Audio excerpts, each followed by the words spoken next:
And I worked at the university for, I want to say 11 years. And so recently, it's been about a year now, I resigned from the university and I started my own business. And I walked into Miss Olivia's office with big crocodile tears in my eyes and I said, I just don't know where to start. And I shared some personal things with me. One thing about Miss Olivia, she don't tell you no secrets. You can count on that. You tell Miss Olivia something, it's in the vault. And I said, I have this vision for my business. I would like to launch a motivational speaking and consulting firm, but I just need some help. And I just appreciate all the great advice that you gave me, Miss Olivia.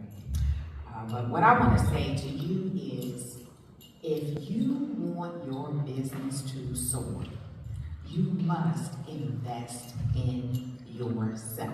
So I just want to give a little testimony and I'm going to get to my little remarks.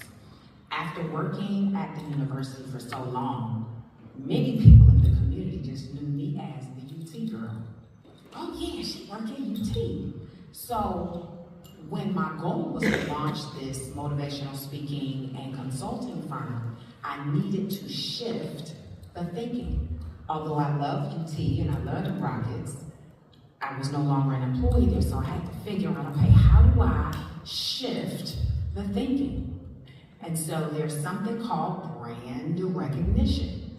And when I'm talking about brand recognition, you know, if you think about Tiffany's jewelry, you know, that comes in a, that's right, little blue box, right? Yeah. That means they do a good job with branding, right?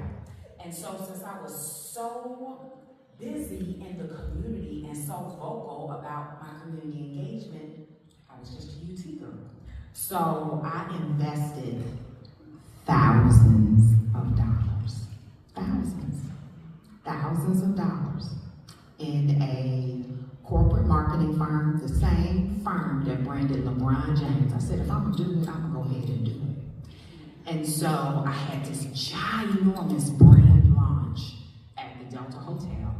And the launch, although I had speakers and all that good stuff, the launch really was to let people know about the rebirth, right?